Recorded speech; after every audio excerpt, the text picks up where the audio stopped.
Bonsoir. La Bibliothèque de littérature étrangère est heureuse de vous accueillir à la conférence L'archétype de Baba Yaga dans les contes russes.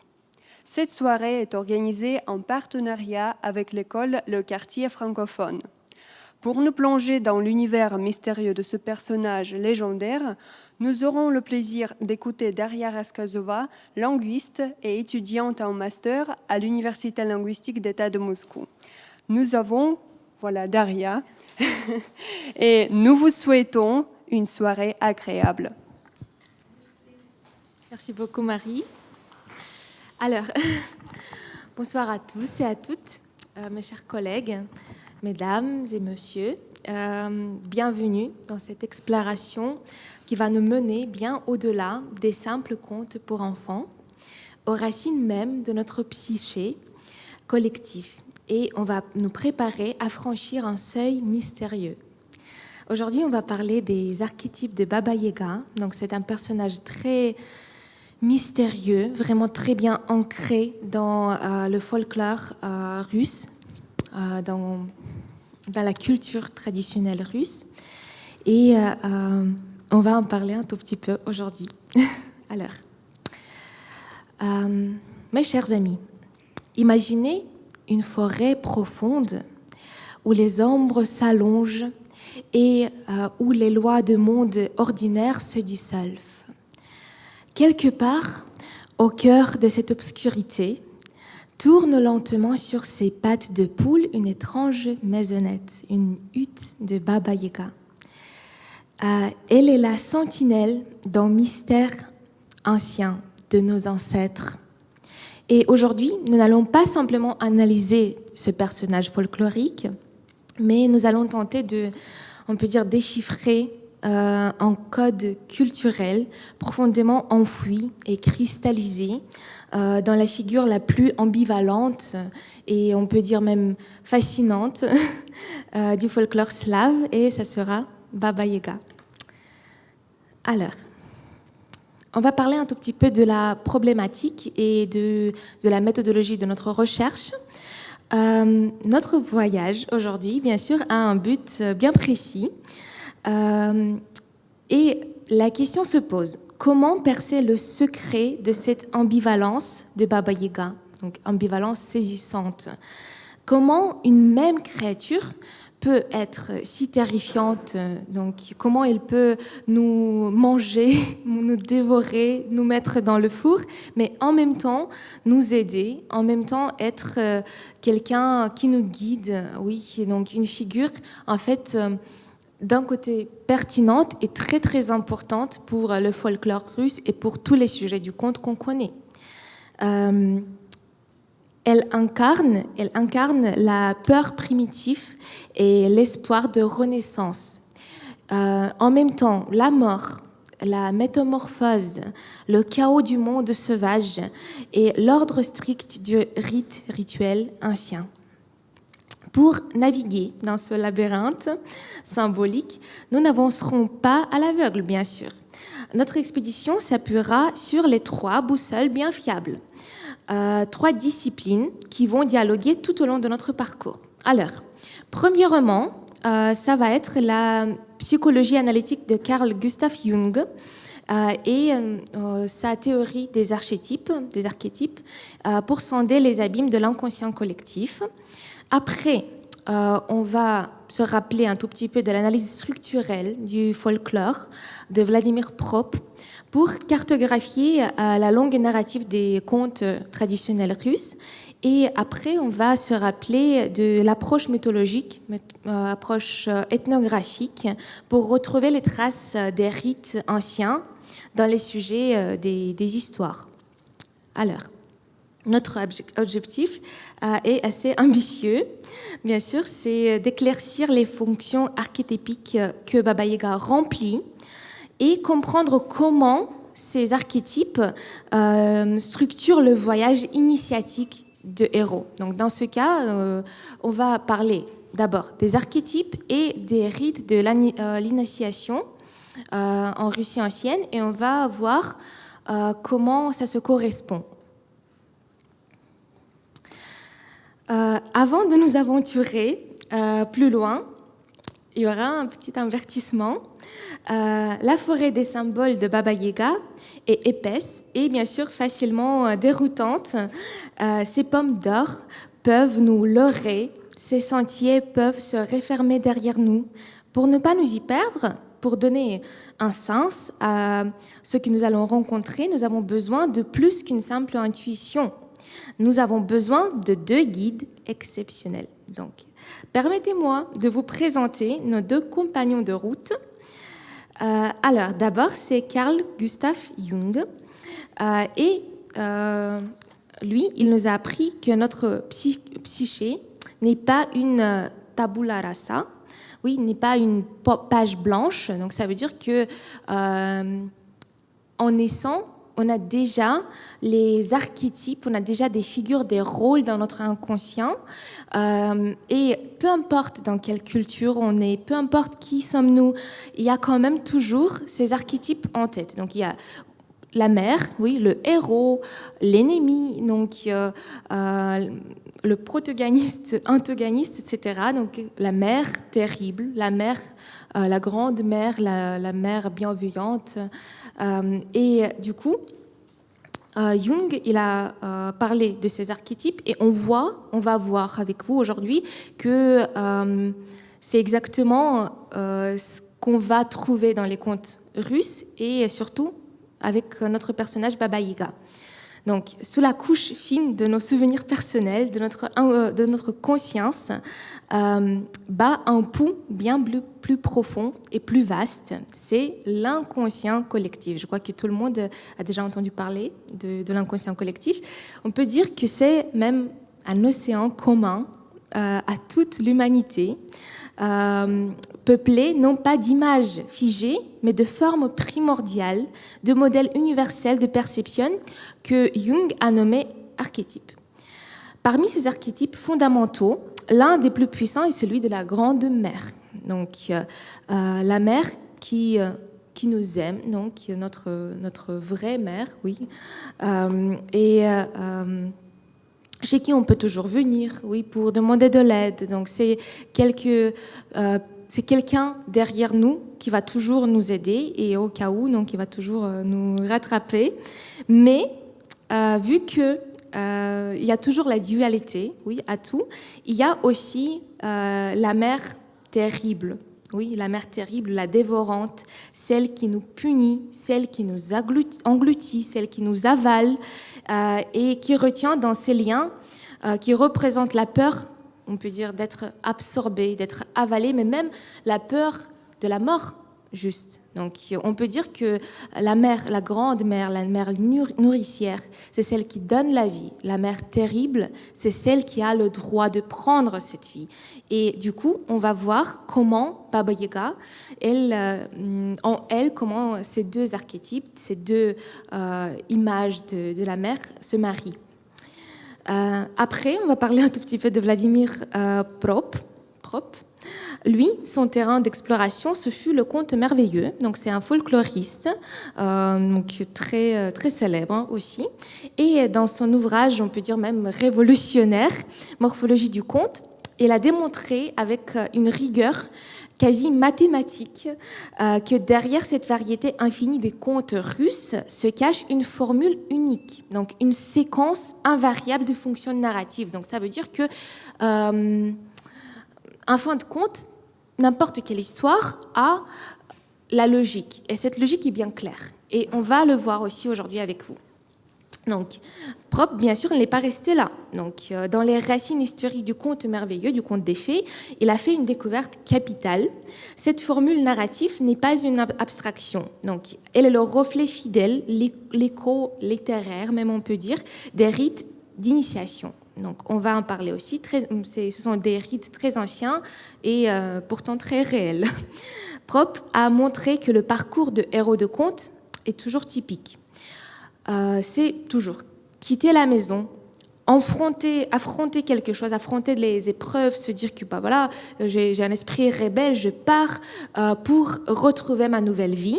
Oui, donc, et il part, on peut dire, même dans un monde extérieur, dans un monde marginal, dans un monde des morts, parce que Donc, on va le voir un peu après. Mais quand un héros part dans la forêt, qu'est-ce que c'est que cette forêt, en fait? C'est une métaphore sur le monde des morts. Et c'est là où il y a cette hutte, cette maisonnette de Baba Yaga, il est situé là-bas, parce que Baba Yaga, donc, c'est quelqu'un qui va initier cet héros à faire cette métamorphose, à passer cette transformation spirituelle même.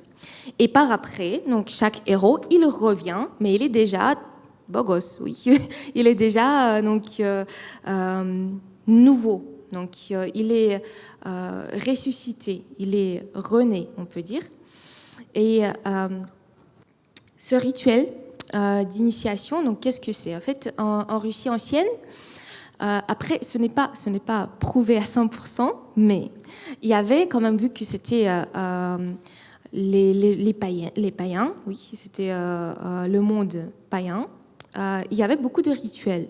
Et surtout, bien sûr, donc, on revenait toujours à l'image de l'homme et d'une femme au foyer, oui. Et donc, l'homme et la femme, ils avaient ces fonctions qu'ils devaient faire toujours. Et du coup, les adolescents, les hommes, les garçons, on peut dire les jeunes garçons, ils venaient, au moment donné de sa vie, passer cette étape de l'initiation. Donc, c'était un rituel bien précis où ils devaient manger le repas du rituel, donc boire quelque chose. Après, il y avait comme...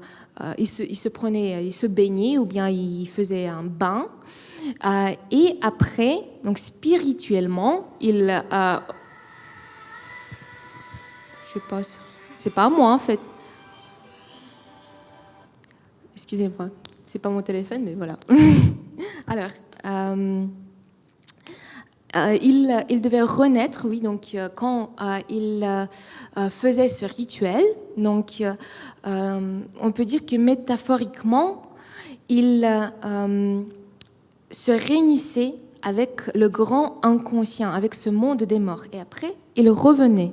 Oui, et là, ce rituel de l'initiation, il a vraiment sa place dans les contes traditionnels russes. Et le personnage de Baba Yaga, c'est un personnage qui joue le rôle principal dans ce rite. Alors, donc, qu'est-ce qu'on va faire aujourd'hui? De quoi on va parler? Je vais un tout petit peu annoncer le plan de l'exposé. Pour que notre quête soit fructueuse, suivons un itinéraire bien clair. Notre chemin sera divisé en 4 grandes étapes, comme les 4 points cardinaux autour de la hutte de Baba Yaga qui tourne. Premièrement, nous devons établir notre base théorique. Notre chemin sera bien clair après cela. Nous avons, on peut dire, besoin d'une carte et d'une boussole pour bien comprendre de quoi est-ce qu'on parle aujourd'hui avec vous. Et nous les trouvons auprès de 2 guides intellectuels dont on vient de parler. Donc c'est Jung et Prop. Et ensuite, une fois équipés, nous pourrons affronter la forêt des symboles et distinguer les multiples visages de Baba Yaga. Donc, nous établirons une typologie de ces rôles, donc de ces archétypes. Puis, nous arrêterons un peu pour déchiffrer en détail le monde étrange qui l'entoure. Donc, on peut dire la symbolique de Baba Yaga, sa hutte, son apparence, ses objets magiques. Donc, chaque détail a un hiéroglyphe, on peut dire, donc il a un certain sens. Donc, ce n'est pas par hasard que Baba Yaga est là, tout ça. Et enfin, nous élargirons notre perspective pour observer comment cet archétype ancestral a traversé les siècles et se transforme dans notre culture contemporaine. On peut dire du démon chrétien à l'héroïne complexe de la pop culture, parce que Baba Yaga, elle reste toujours dans notre pop culture. Donc il y en a partout. Donc cette image de Baba Yaga. Mais on va voir comment la perception de son personnage a changé avec le temps. Alors, c'est précisément à la jonction de ces 2 chemins, donc la psyché archétypal, archétype de Jung, et le scénario initiatique de Prop, que nous la trouvons. Oui, elle nous attend, on peut dire. Baba Yaga est la synthèse mythologique parfaite. Donc, l'archétype de Jung, c'est celui de la grande mère, placée par la structure propienne de Vladimir Prop, du conte dans le rôle précis de la maîtresse du seuil, de la gardienne de la frontière initiatique. Son apparition dans le récit n'est jamais un hasard. Donc, s'il y a la rencontre avec Baba Yaga, ce n'est pas par hasard, c'est sûr.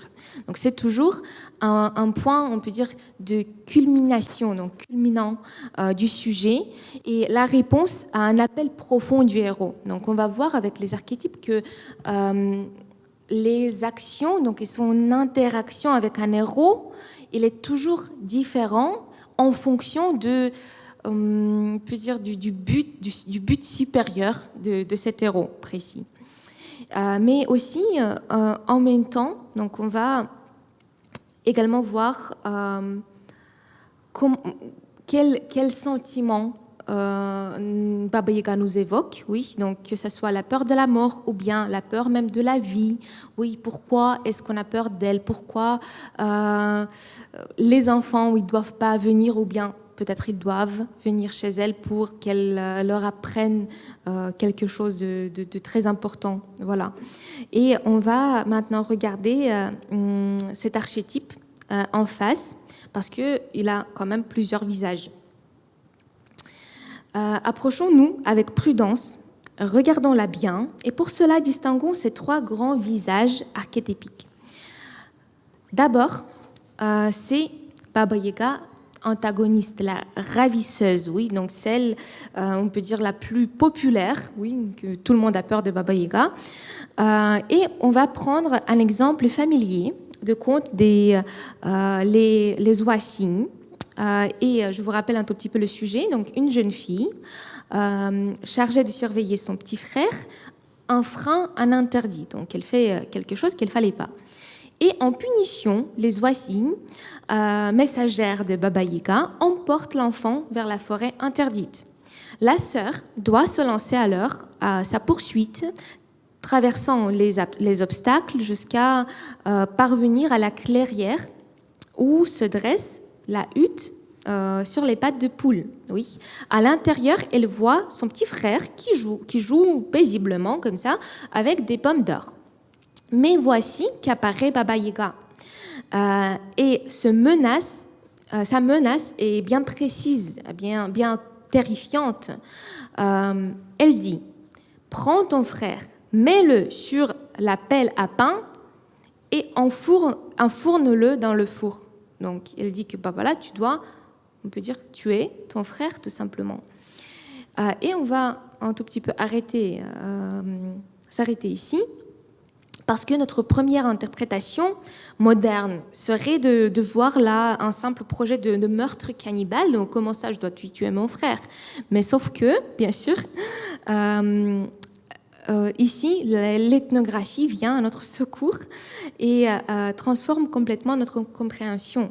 Oui, la clé est dans le four. Il ne s'agit pas, en fait, d'un instrument de torture. C'est un outil. C'est, on peut dire, l'outil central d'un rituel de guérison en Russie ancienne et même de renaissance. Donc, c'était un rituel de перепекание ребенка. Oui, que les Russes anciens, ils pratiquaient beaucoup dans les campagnes. Donc, dans chaque campagne, il y avait toujours les savantes, oui, donc лекари. Et il y avait un rituel comme quoi, donc il y avait les gens qui venaient avec leurs enfants qui étaient malades, oui, qui étaient nés avant le temps. Et c'est pour cela qu'ils venaient chez elles, donc pour les faire guérir. Et en fait, c'était un rituel on entourait un enfant avec des pâtes et on le mettait dans le four, mais le four n'était pas elle était éteinte. Et avec cette chaleur, l'enfant guérissait. Et en fait, c'était vraiment le cas. Donc, c'est s'il prenait froid, donc si c'était un enfant qui était né avant son temps aussi, ce rituel était pour le faire guérir. Donc, ça veut dire que quand Baba Yaga elle le fait, ça ne veut pas dire absolument qu'elle soit méchante, oui. En plus, donc on va parler un peu du four. Donc, qu'est-ce que c'est que le four? Le four, dans les traditions du monde entier, est un puissant symbole de giron maternel. Donc, on peut dire de la mère, en fait, parce que déjà, donc, elle ressemble avec sa forme un tout petit peu, oui, qu'on sort, donc on sort le pain qui nous donne la vie du four, et aussi, bien sûr, le four, c'était tout pour les Slaves, oui, pour les Russes anciens, parce que ça donnait le chaleur, ça donnait le repas, c'était, on peut dire, elle occupait toujours la place centrale dans la maison. Du coup, on peut pas vraiment dire que enfondrer un enfant dans le four, c'est mauvais. On va revenir à notre conte. Cette menace, oui, que Baba Yaga elle fait, n'est pas en fait une promesse de destruction physique, mais l'énoncé d'une épreuve initiatique ultime. Donc elle propose ou même elle impose un tout petit peu au héros une dissolution symbolique dans l'ancien moi, dans l'ancien soi, oui, pour permettre une renaissance dans un nouvel état. Donc ça veut dire que ici Baba Yaga elle joue le rôle d'une gardienne de ce passage de la transformation.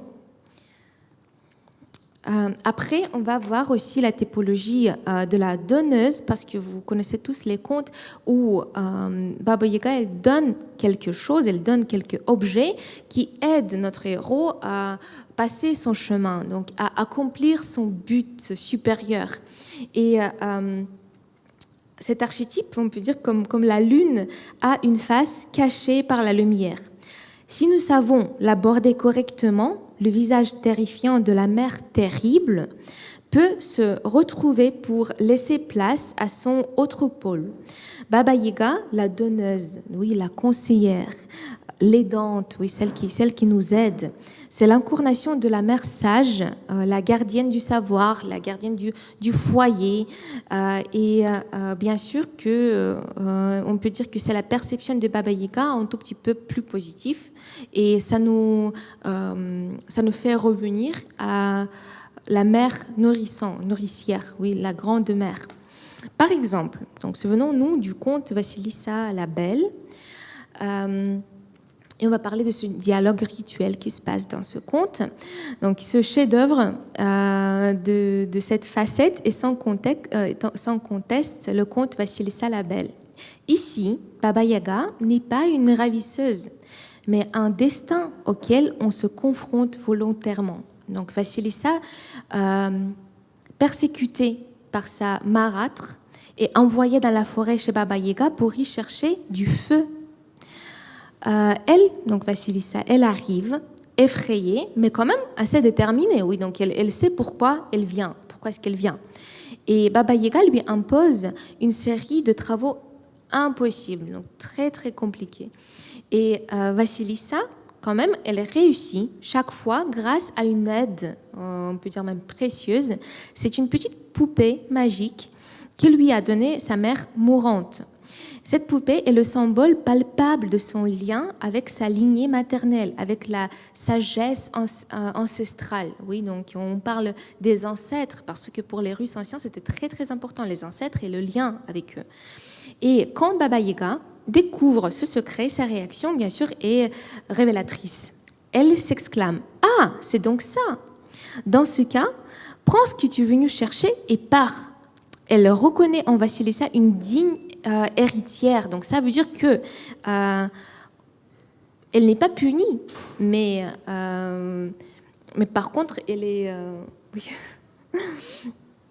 On lui offre un cadeau. Oui, donc Baba Yaga lui laisse partir. Pourquoi? Parce que Vassilissa, on peut dire qu'elle a prouvé à Baba Yaga que moi aussi, je sens ce lien avec cette grande mère en moi, oui, je utilise ce savoir précieux que ma mère mourante m'avait donné.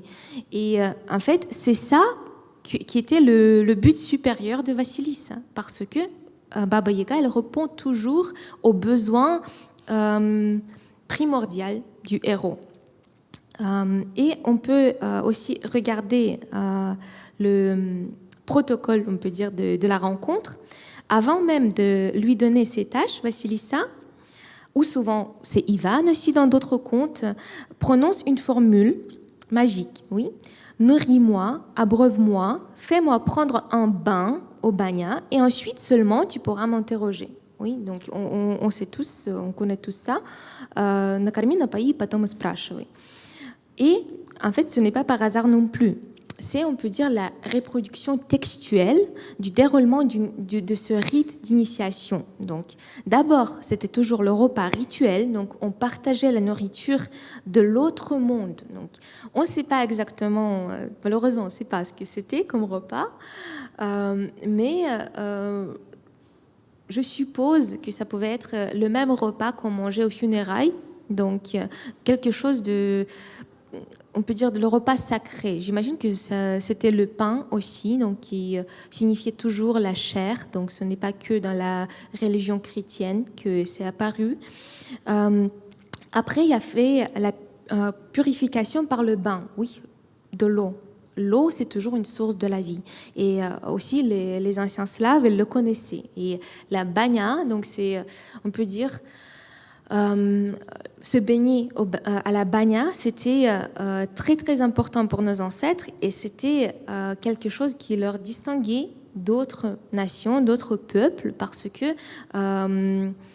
c'était donc quand même très sacré pour eux, parce que ce n'était pas que simplement se prendre un bain, oui, se baigner, mais c'était aussi se purifier. Donc ça, Bagna, c'était un lieu de transformation, oui, d'une mort symbolique également. Donc parce que même en Russie ancienne, donc on lavait les cadavres et quand on donne l'eau à un corps qui est déjà mort, on peut dire qu'on le prépare pour la transformation, pour le faire passer à une étape suivante dans un autre monde. Et après, il y avait donc le troisième étape, c'était l'accès au secret. Donc une fois mort et purifié, le néophyte, oui, un adolescent, un garçon, était admis à recevoir l'enseignement, oui, le don. Donc ça veut dire que les Russes anciens, ils croyaient que une fois ils avaient fait donc les deux premières étapes de ce rite d'initiation, ils fermaient les yeux avec du pâté donc aux adolescents et comme quoi il allait dans un monde extérieur, donc ils se réunissaient avec leurs ancêtres, ils recevaient aussi une connaissance précieuse pour redevenir un homme, oui, pour renaître l'homme, le gardien de la famille, le gardien des enfants, etc., et même de toute la campagne. Donc Baba Yaga, ici, elle est... on peut dire une agente de ce rituel. Donc, elle ne donne pas les connaissances à ceux qui ne connaissent pas ces codes. Donc, c'est pour cela que quand un héros, il vient, il dit toujours, oui. Donc, il y a comme deux petits proverbes qu'on prononce et qu'on voit souvent dans les contes de fées. D'abord, donc, c'est «Повернись к лесу садом, ко мне передом». Pourquoi? Oui, parce que ça le rapport avec les cercueils, donc on va en parler un tout petit peu plus loin, mais je vais vous dire déjà que donc il y avait comme les enterrements des peuples de Finno-Ugorsky plémena qui faisaient les enterrements dans les petites maisonnettes sur les souches. Et c'est comme ça, en fait, qu'on enterrait les cadavres. Et du coup, vu que Baba Yaga elle est une gardienne de monde des vivants et des morts, c'est pour cela qu'en fait sa maison elle n'est pas tournée vers la campagne. Et du coup, quand un héros il vient, il dit «Повернись к лесу садом, ко мне передом». Après, quand Baba Yaga commence à interroger un héros et lui dit voilà, pourquoi tu es venu, etc., il dit toujours «Сначала напои меня, накорми, а потом и спрашивай». Pourquoi? Parce que voilà, c'est du rapport avec le rite. Après, on va parler un peu d'une Baba Yaga, la guerrière, la souveraine. Donc, il existe, on peut dire, un troisième visage qui est le plus rare, mais quand même très puissante, donc comme archétype. On parle du Baba Yaga, la guerrière, oui. Et ici, elle n'est pas ni mentor à satisfaire, donc ni un obstacle à fuir, mais l'incarnation même du pouvoir à affronter et à conquérir. Oui, c'est Baba Yaga, la guerrière, la souveraine, une force autonome et absolue. Par exemple, donc, on va se rappeler du conte Ivan Tsarevitch et Polanine Leblanc. Et dans ce conte épique, Baba Yaga apparaît sous un jour radicalement différent. Elle n'est plus une vieille femme dans une hutte, mais elle est un commandant militaire, oui, la chef d'une armée innombrable.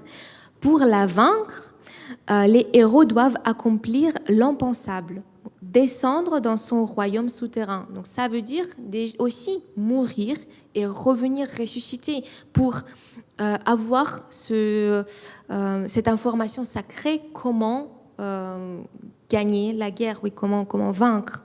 Et cette Baba Yaga, c'est, on peut dire, l'épreuve suprême pour notre héros. Elle personnifie le destin. Elle personnifie même la transformation aussi, la victoire de soi-même. Et cette victoire sur elle, non pas la ruse ou la soumission, mais par le combat marque l'achèvement définitif de l'initiation. Donc celui qui la vainc ne reçoit pas un don, mais il s'approprie la souveraineté elle-même. Donc ça veut dire que celui qui va vaincre Baba Yaga, il va devenir le tsar, on peut dire. Donc il va avoir le pouvoir sacré. Et bien sûr, donc ce conte, il parle aussi de cette lutte pour le pouvoir. Alors, oui, on va après parler un tout petit peu d'ambivalence en fonction du sexe du héros. Donc ça, j'ai déjà dit un tout petit peu, mais donc si nous analysons juste les sujets des contes de fées, on va voir que elle est très différente avec les garçons, oui, avec les jeunes hommes et avec les femmes. Oui, pourquoi? Parce que ces héros, ils ont aussi les buts différents à accomplir pour renaître, métaphoriquement. Donc, pour le garçon, il s'agit souvent d'une menace. Oui, quand Ivan Tsarevitch, par exemple, il vient chez Baba Yaga, elle est toujours... elle n'est jamais contente déjà, oui. Elle veut toujours directement le tuer. Et donc c'est pour ça qu'il va prononcer la formule magique nourris-moi, abreuve-moi, pour qu'elle ne le mange pas tout simplement directement. Mais s'il y a par exemple Mariushka ou Alona ou quelques femmes qui vient chez elle, donc c'est toujours une épreuve enseignement. Pourquoi? Parce que elle apprend aux jeunes filles à se comporter comme une gardienne du foyer, oui, pour devenir mère, pour devenir la gardienne du savoir sacré aussi. Et par exemple, on va se rappeler du conte Vassilissa la Belle, encore une fois. Ici, Baba Yaga, oui, elle n'est pas non plus ravisseuse, mais un destin, comme j'avais déjà dit. Et Baba Yaga lui fait faire les travaux Donc elle dit, bah voilà, tu dois m'aider, faire le ménage, préparer le repas, donc coudre quelque chose. Pourquoi? Parce que pour les femmes, c'est plus typique de faire ce genre de travail. Et la femme, on peut dire qu'elle est obligée, elle était au moins obligée en Russie ancienne de savoir faire tout ça. Et on voit qu'elle transmet ce savoir féminin et elle met à l'épreuve même ses qualités d'une mère, d'une femme, etc. Donc, en conclusion, pour voilà, ce sujet, on va dire que l'attitude de Baba Yaga structure l'aspect genré de l'initiation. Maintenant, on va parler un tout petit peu de symbolique de Baba Yaga. Cette symbolique dense, oui, qui nous entoure. Toute rencontre avec Baba Yaga commence par une architecture impossible. Oui, il y a la hutte sur des pattes de poule, mais ce n'est pas un décor fantaisiste. C'est la matérialisation de sa fonction, parce que elle vit à la frontière du monde des morts et des vivants. Oui, la hutte, on peut dire la hutte de la mort. Et cette hutte, cette maison, cette construction a les racines funéraires. Pour en comprendre la nature, il faut abandonner l'idée de maison comme on l'imagine dans la vraie vie et même dans la vie des anciens Slaves. Il s'agit d'une damavine, ça s'appelait damavine. C'est une cabane funéraire, donc c'est une cabane où on enterrait les morts. Et ces maisonnettes étaient hissées sur des poteaux enfumés, les kurine noshki. Oui, donc il y a plusieurs théories d'où ça vient. D'un côté, ça vient du poule, oui, du coq, parce que le coq c'était un symbole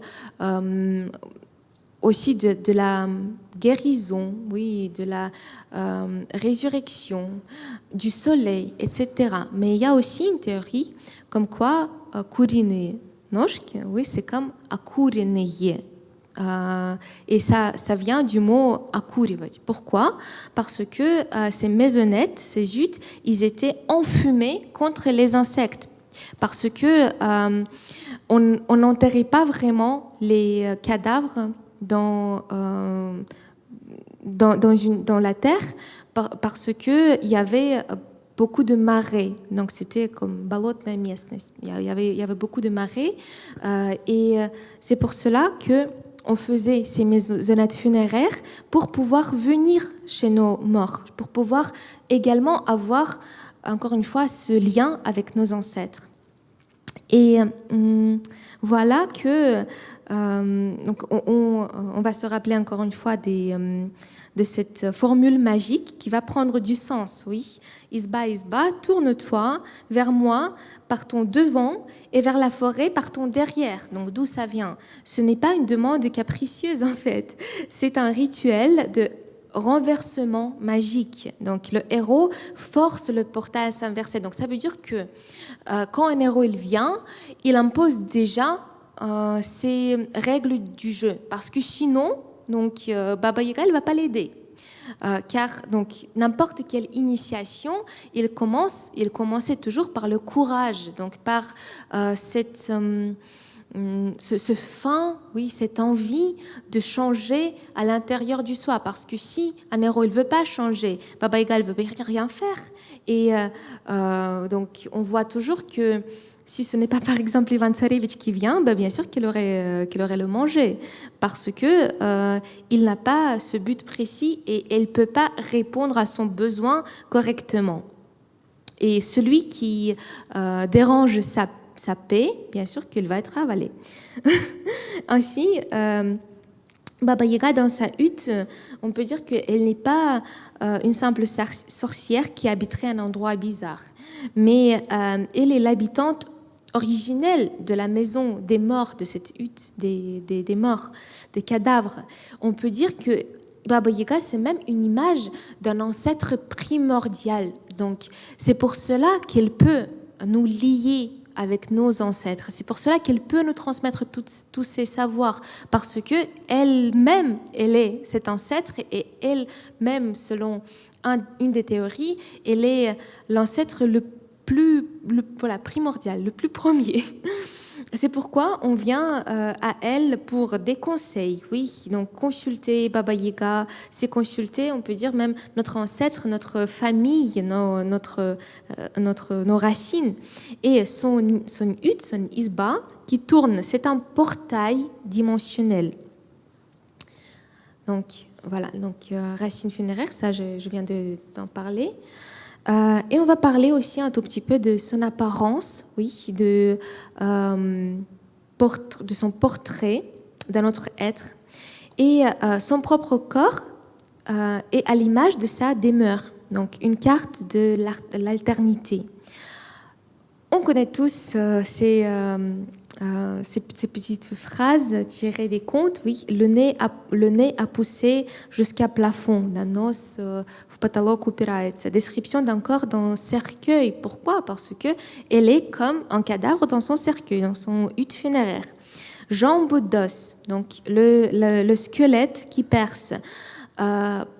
Également, donc ça a l'origine au fait qu'elle soit entre deux mondes, donc avec un pied, elle est dans notre monde, et avec son autre pied, elle est dans le monde des morts, et c'est pour cela qu'elle peut nous mener là-bas aussi. Après, la cécité, donc comme dans les rites d'initiation où l'on bandait les yeux du néophyte, comme j'avais déjà dit, donc elle est souvent aveugle. Donc ça veut dire que quand un héros il vient chez elle, et elle ne le voit pas. C'est pour ça qu'elle dit souvent comme «Русским духом тянет». Oui, je sens une odeur d'âme russe. Les morts, ils peuvent pas se voir, ils peuvent pas voir quoi que ce soit. Et c'est pour ça qu'ils peuvent ressentir juste une odeur, oui, l'essence des vivants. Mais après, quand le rituel va être fait, on peut dire que métaphoriquement, Baba Yaga, elle peut aussi voir plus précisément la personne. Donc oui, quand il boit quelque chose, quand il mange chez elle, ça on connaît tous aussi, je crois, que dans plusieurs contes de fées, il y avait même la règle qu'on ne pouvait pas manger le repas dans un autre monde. Pourquoi? Parce que également on pouvait ne pas renaître, on pouvait changer de l'apparence, changer d'esprit. Et c'est également ce qui se passe chez Baba Yaga. Quand on mange quelque chose, on peut lui parler, il peut finalement nous voir, nous aider. Après, donc, son apparence, ce sont les cheveux ébouriffés, cheveux défaits. C'est un attribut de la sorcière, de la sirène, mais aussi de la femme morte, parce que les femmes vivantes, oui, ils tressaient toujours, ils coiffaient toujours les cheveux. Donc, si les cheveux étaient ébouriffés, ça voulait dire qu'une personne est déjà morte, tout simplement, comme Baba Yaga. Oui, je sais que c'est un peu brutal, mais quand même, c'est un fait. Baba Yaga structure l'aspect genré aussi de la initiation. Donc ça, je l'avais déjà dit. L'instant. Oui, les attributs magiques. Donc on va parler des attributs magiques. Ces objets, donc qui accompagnent Baba Yaga, ce sont ces instruments de pouvoir, même cosmiques, on peut dire. D'abord, on va parler de meurtrier le pélon. Donc, c'est pas simplement un moyen de transport, mais c'est aussi un symbole de la loi des ancêtres, du mémorial, donc de l'axe du monde, de la loi ancestrale. Et si on voit, donc tous les attributs magiques de Baba Yaga, ce sont tout simplement les objets de la vie quotidienne des anciens Russes. Mais c'était aussi, donc ça a le rapport avec le fait que, bien sûr, que les païens, ils étaient très superstitieux et chaque objet, ils avaient le sens précis. Donc pas simplement pour faire quelque chose, oui, donc dans la vie, juste dans la cuisine, mais aussi c'était toujours le sens caché. Après, il y a le balai. Oui, le balai, en fait, c'est un symbole qui a plusieurs connotation et qui avait, on peut dire, une importance aussi primordiale pour les anciens Slaves parce que c'était, on peut dire, un outil de purification rituelle de l'espace. Oui, le lien avec les forces de la nature. Et balayer, ça signifiait, en Russie ancienne, chasser le chaos, oui, chasser la poussière, chasser tout le passé. Et aussi, on peut dire même se transformer dans un nouvel état, oui, faire le ménage, c'est redonner l'esprit à la maison. Et c'est aussi, bien sûr, le travail des femmes. C'est pour ça que Baba Yaga, elle a le balai toujours. Et aussi, ce qui est aussi intéressant, c'est que les Russes anciens, ils regardaient souvent, bien sûr, le ciel, et donc on peut trouver dans les contes traditionnels russes aussi les sujets célestes, un tout petit peu. Et les Russes anciens, ils pensaient qu'une comète, c'est un balai céleste qui nous purifie l'espace pour qu'on puisse y vivre. Donc, ça veut dire qu'il y avait comme une superstition que là où il y a une comète, où on voit des étoiles qui tombent, beaucoup d'étoiles qui tombent, là on peut vivre paisiblement. Il n'y aura pas de bataille, il n'y aura pas de guerre, il y aura toujours le récolte. Et les Russes anciens, ils croyaient vraiment à cela. C'est pour ça que le balai, c'est quand même très important pour Baba Yaga aussi. Le four. Donc, le four, c'est, on peut dire, le symbole alchimique même, oui, le lieu de la transformation radicale. Donc, c'est quelque chose qui nous aide à bien manger, qui nous purifie le corps, qui nous donne la chaleur, qui nous donne le feu. Oui, donc il y a beaucoup de connotations, mais aussi, c'est toujours la mort et la renaissance. Pourquoi? Aussi parce que on peut dire qu'on tue les grains, on fait donc la farine, on fait les pâtes, et on le met dans le four. Mais après, on fait ressortir le pain qui nous donne une nouvelle vie. Oui, donc il s'agit de nouveau de ce cycle de vie. Et en fait, il faut savoir que tous les païens, les Russes anciens, les Slaves, ils vivaient toujours dans les cycles de vie. Donc, il y avait les cycles solaires, les cycles lunaires, les cycles de leurs dieux. Oui, même quand il s'agit des fêtes, c'est toujours le cycle de la vie, de cette morte métaphorique et de la renaissance.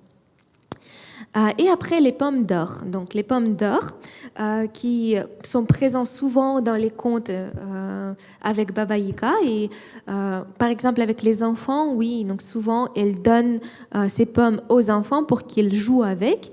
Donc, c'était toujours... Donc, une pomme, c'est toujours le symbole de vitalité, de la vie, de la santé, de la stimulation, du développement, du connaissance sacrée. Donc, parce que vous savez également qu'il y a des contes où avec une pomme qui tourne sur une assiette, on peut voir l'avenir ou le passé, on peut prévoir quelque chose, oui, on peut se sauver, céder aussi face au danger total.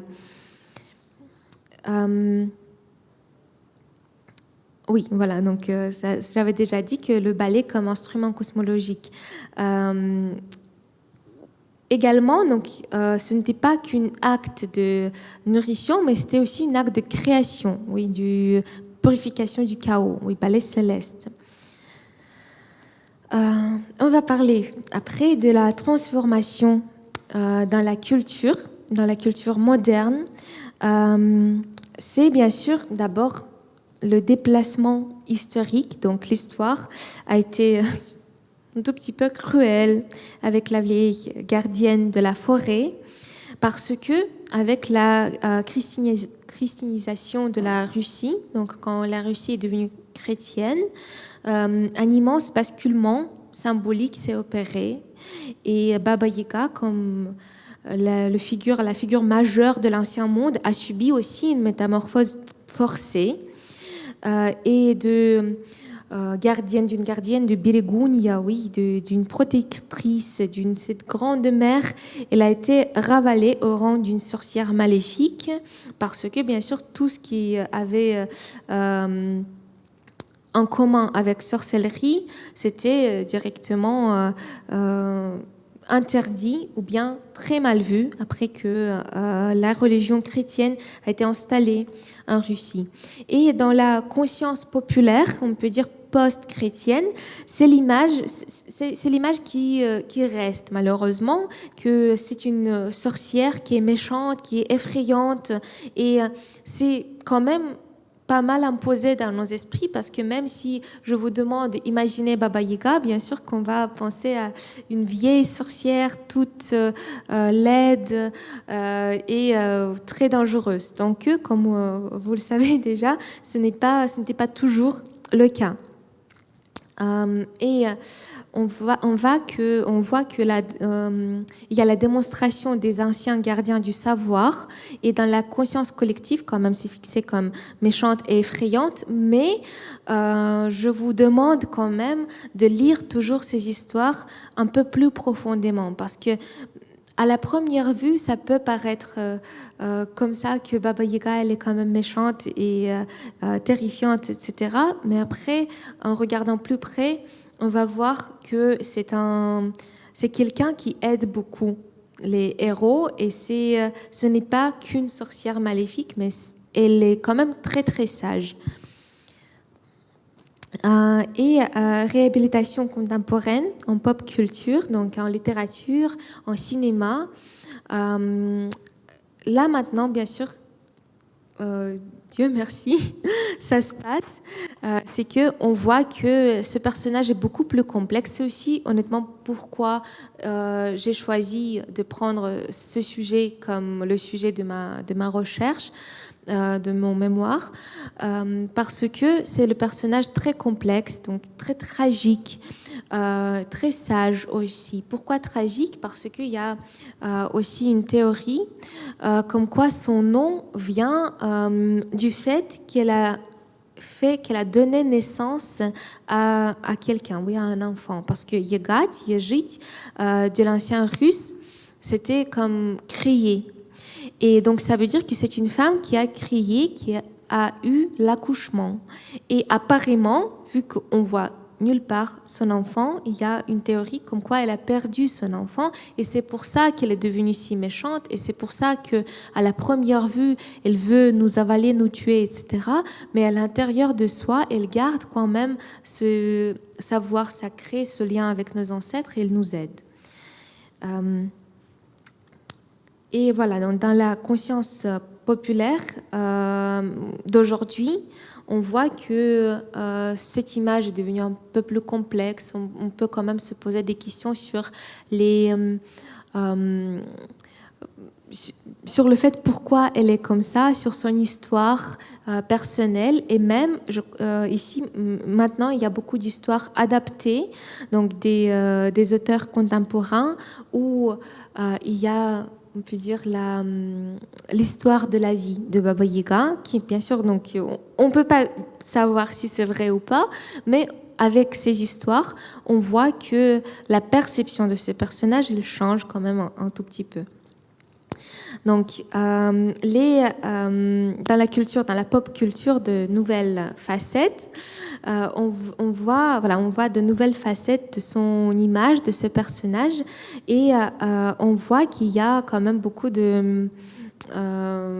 d'attributs et d'objets qui appartiennent à Baba Yaga, ou bien à une sorcière tout court, qui sont reflétés dans la pop culture d'aujourd'hui. Par exemple, donc le Witcher 3, oui, on voit que c'est une vieille sorcière qui est très ressemble quand même à Baba Yaga, et qui fait les potions magiques, qui est quand même très tragique. Donc quelqu'un qui a vu, qui connaît cette histoire, il sait que l'histoire de ce personnage était aussi très très tragique.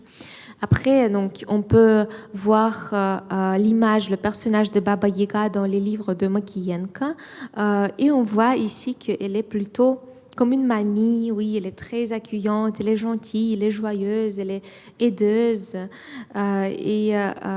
C'est bien, je crois que c'est bien quand même qu'on fait plus peur aux enfants avec Baba Yaga et qu'on leur montre que c'est quand même un personnage très très complexe. On ne peut pas le juger juste comme ça par apparence. Et après, donc dans Shrek par exemple ou Hôtel Transylvania, c'est une figure plutôt ironique, grotesque. Après, on ne peut pas vraiment dire que ça a été pris de Baba Yaga de folklore slave, mais il y a quand même, vous voyez, donc les traits qui sont très ressemblent. Donc il y a le nez, il y a donc le chapeau, et elle fait aussi des potions magiques. Mais ça, déjà, donc on voit que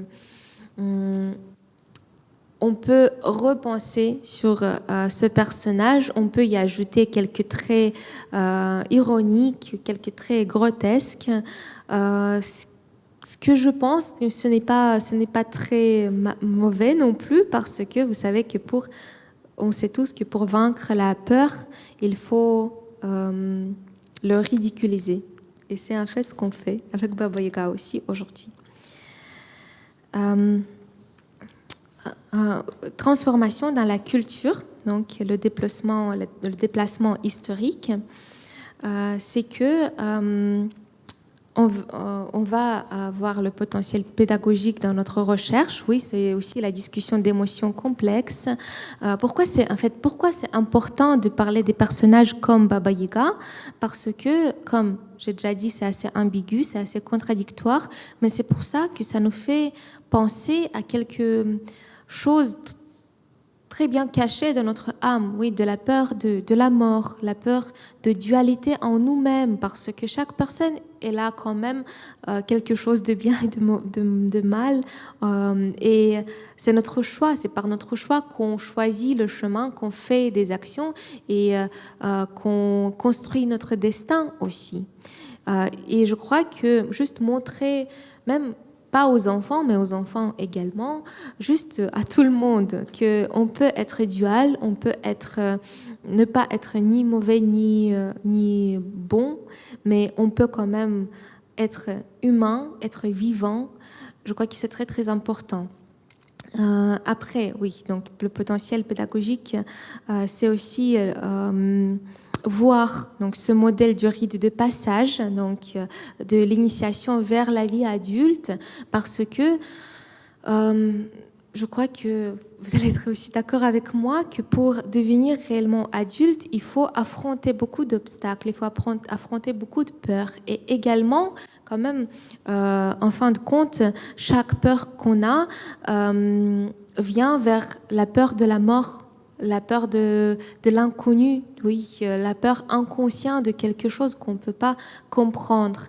Et je crois que ce personnage de Baba Yaga pourrait aussi nous aider à affronter ces peurs, à grandir et à comprendre que même si la vie n'est pas comme paradisiaque, elle est quand même bonne, elle est quand même agréable. Et c'est quand même une aventure très très précieuse. Après, donc, on peut voir Baba Yaga comme un outil de revitalisation du patrimoine culturel. On sait que ce personnage a été quand même ancré dans la culture russe, et il y a beaucoup de gens qui apprennent, par exemple, la langue russe ou juste font des études sur notre culture. Et bien sûr qu'ils vont faire face à ce personnage également, parce que c'est, on peut dire, immuable dans les sujets de nos contes, ce que je trouve aussi très bien et en fait génial. Donc, pour conclure, donc on va conclure petit à petit. On va se poser une question. Qu'est-ce qu'il est finalement, Baba Yaga? Donc, qui est-ce?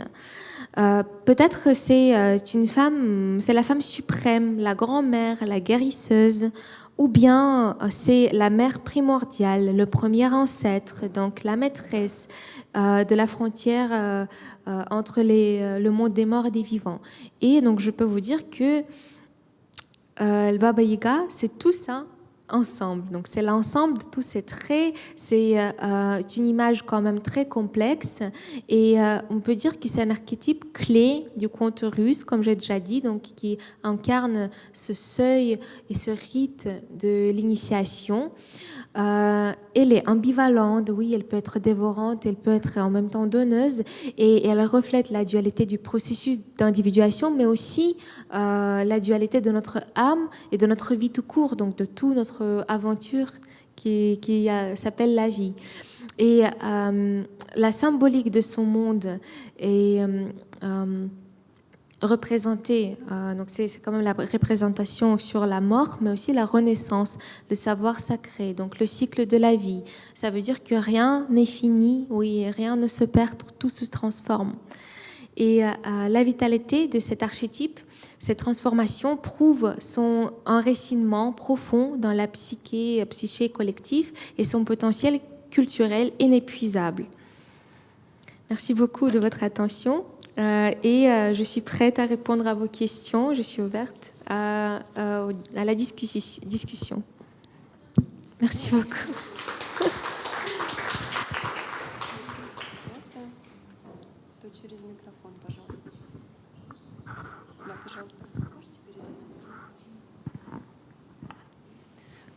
Bonsoir. Est-ce que peut-être, vous l'avez dit, j'ai raté, est-ce qu'il y a dans les autres pays ou en France un personnage pareil comme elle, juste dans les contes anciens?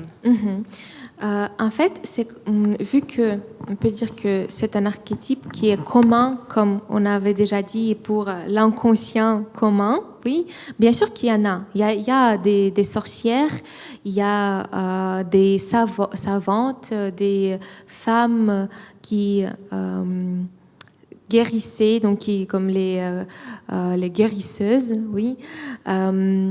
Mais l'image de Baba Yaga, c'est plutôt commun pour les peuples slaves. Donc, je sais qu'il y a, par exemple, les peuples de Fino-Ugre, Fino-Ugorski Plemena, ils avaient aussi une sorcière qui s'appelait Baba Yosha ou quelque chose comme ça. Donc, même le nom, il est très commun quand même. Donc, les Polonais, ils avaient aussi une sorcière pareille. Donc, bien sûr, il y avait des détails qui se différaient, mais le sens restait le même. Donc, on peut dire que notre monde de l'Ouest, il connaît très bien cette image de Baba Yaga, de cette vieille sorcière. Mais honnêtement, pour d'autres folklores, donc comme le folklore scandinave, folklore nordique, on peut dire que c'est commun aussi parce qu'il y a toujours les sorciers, peut-être même pas les sorcières, mais les sorciers qui pouvaient aussi venir et mettre fin à une bataille, à une guerre, ou bien qui pouvaient donner un pouvoir sacré, qu'ils avaient des objets qui menaient un héros à la guérison, à la victoire tout simplement. Mais en répondant à votre question pleinement, c'est plutôt propre à notre monde slave. Merci de votre question. Chère Daria, merci beaucoup pour cette conférence intéressante. Je n'ai jamais pensé que Baba Yaga était un personnage aussi complexe et nuancé. Dites-moi, s'il vous plaît, a-t-elle des amis? C'est une très bonne question. D'après ce que je sais, elle a les relations assez compliquées avec Kachet Besmirtny, Kachet immortel, parce qu'il y a des sujets où ils sont amis, donc même peut-être pas amis, mais collègues, exactement, oui, qui sont collègues, qui s'aident, oui, qui ont peut-être même en plein commun, ou bien un héros doit venir d'abord chez Kachet Besmirtny, après chez Baba Yaga, et finalement, ils ont quand même les piliers, les bases, oui, ils font des bases de cette initiation d'un héros, de ce changement. Après, il y a aussi des sujets où ils ne sont pas du tout potes, Donc, ils se détestent. Il y a même les guerres entre Кощей Бессмертный et Baba Yaga. Mais c'est plus rare. Je dirais que c'est un peu compliqué de dire si elle a des amis ou pas parce qu'elle est moitié morte. Oui, elle est moitié cadavre. Du coup, elle est quand même, peut-être, elle est amie avec nos ancêtres. Pourquoi pas? Donc, moi je dirais que c'est une bonne théorie, qu'elle peut être liée avec ce savoir sacré, nos ancêtres, peut-être parler avec eux, s'adresser à eux si un héros vivant a besoin d'aide, oui. Mais pour être amie vraiment avec quelqu'un, je dirais pas, parce que elle passe tout son temps. En fait, qu'est-ce qu'elle fait quand un héros n'est pas là, si elle est quand même un objet et un personnage de l'initiation d'un héros? Je peux supposer qu'elle reste tout simplement dans sa maison, dans son cercueil, oui, notre catalogue, et c'est tout, point barre. Donc, je crois pas qu'elle ait beaucoup d'amis, mais peut-être si je dirais qu'elle a quelqu'un, c'est Кощей Бессмертный. Merci beaucoup de votre question. Merci beaucoup, Daria. Est-ce que vous pouviez nous dire, y a-t-il quelques dates spéciales, symboliques associées à Baba Yaga, peut-être son anniversaire, calendrier moderne ou ancien? 12 décembre, par exemple, c'est aussi date symbolique pour toutes les Baba Yaga, etc. Je vous avoue, je ne sais pas. Je ne sais pas quand est-ce qu'elle a été née. Et je ne sais même pas s'il a été vraiment né ou pas. Parce que, comme j'ai déjà dit, elle a cette dualité en elle. Et on ne sait même pas s'il était réellement humaine, un de ces quatre.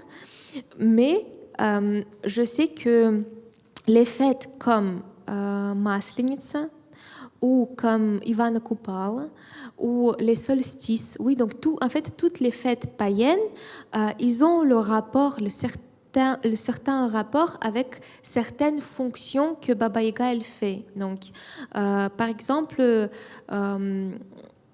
quand on fête Ivana Kupala, donc elle peut aussi aider, par exemple avec ses potions magiques, donc les formules magiques, donc je sais pas, pour embellir la fête, pour aider les gens à bien passer cette fête, par exemple. Je crois aussi que si il y a une fête de récolte, donc elle peut y prendre part également. Pourquoi pas? Parce qu'elle garde quand même ce savoir, et j'imagine qu'il y ait du savoir comment faire un bon récolte aussi. Mais sinon, en fait, c'est une bonne question, je ne sais pas quand c'est l'anniversaire de Baba Yaga. Mais je vais me renseigner. Daria, on a trouvé sur le 30 juin. Ah, d'accord, 30 l'été. juin.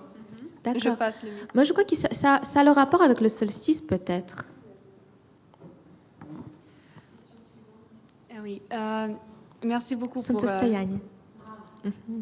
merci beaucoup pour cette conférence. Elle a été très informatique et magnifique. Et j'ai une question pour vous. Est-ce que Baba Yaga est le personnage plutôt positif, important, sage, ou plutôt négatif, dangereux et malicieux? Merci beaucoup de votre question.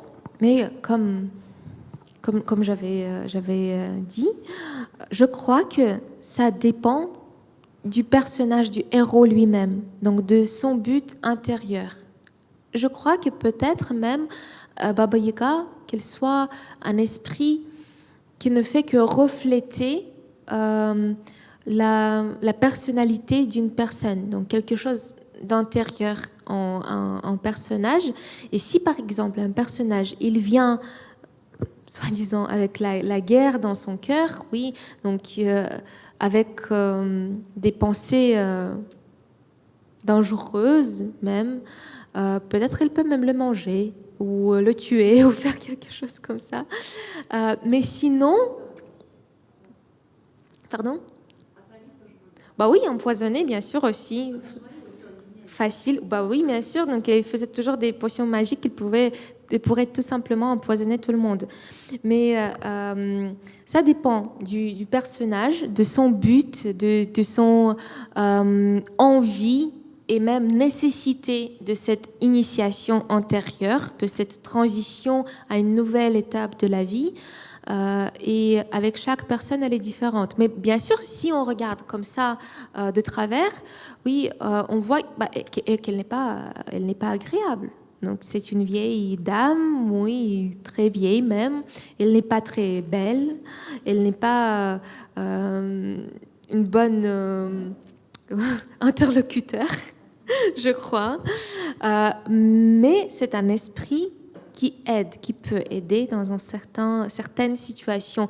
Et même, elle peut jouer un rôle principal dans cette aide. Et peut-être sans elle, il y aurait beaucoup de personnages qui n'auraient pas pu même accomplir leur tâche. Merci beaucoup de votre question.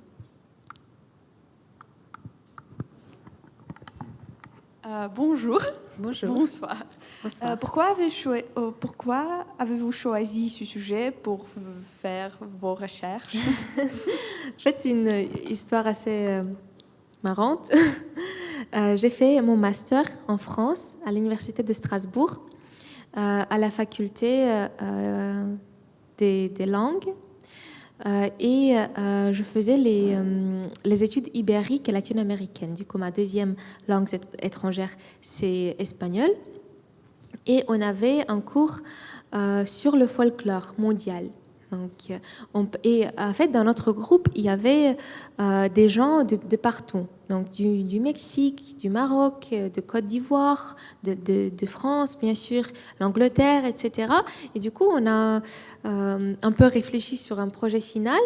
Et on s'est dit que ça serait bien, ça serait chouette de choisir un personnage du folklore de notre pays pour le partager avec les autres. Parce que, en fait, on ne connaît pas grand-chose sur le folklore du Mexique, par exemple, ou de Côte d'Ivoire, quelque chose comme ça. Et du coup, on s'était dit que ça serait très pertinent de faire ce genre de projet.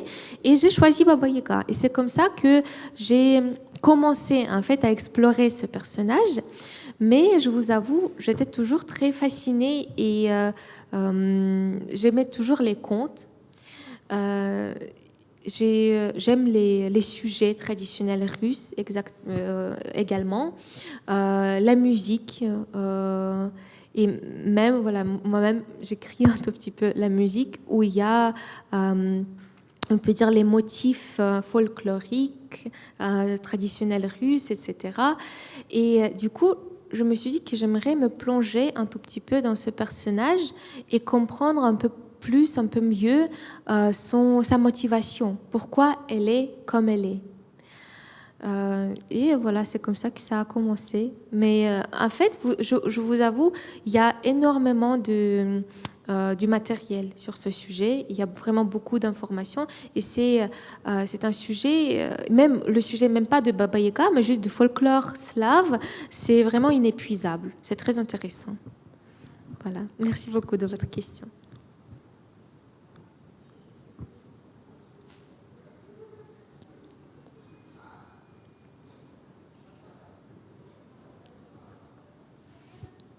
Alors, voilà, si c'est tout, dans ce cas, je vous remercie. J'aimerais vous partager également... Ah non, je ne vais pas vous partager ça. Bon.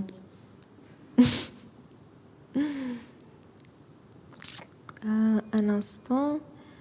Marie, est-ce que tu peux, s'il te plaît, créer, parce que moi, je ne sais pas pourquoi je n'ai pas ça maintenant, est-ce que tu peux juste montrer le QR code de ta chaîne? Oui, parce que je ne sais pas pourquoi elle n'est pas dans le diapo, donc je les ai mis. Oui, en fait, bientôt, on va organiser avec Marie le club de conversation. Bientôt, c'est Noël et vous savez que la période de Noël, c'est aussi la période très, très mystérieuse. Il y a beaucoup de traditions, surtout donc dans le monde francophone. Et c'est pour cela que le 19 décembre, on aura notre club de conversation. On va le faire avec Marie, donc c'est ma collègue.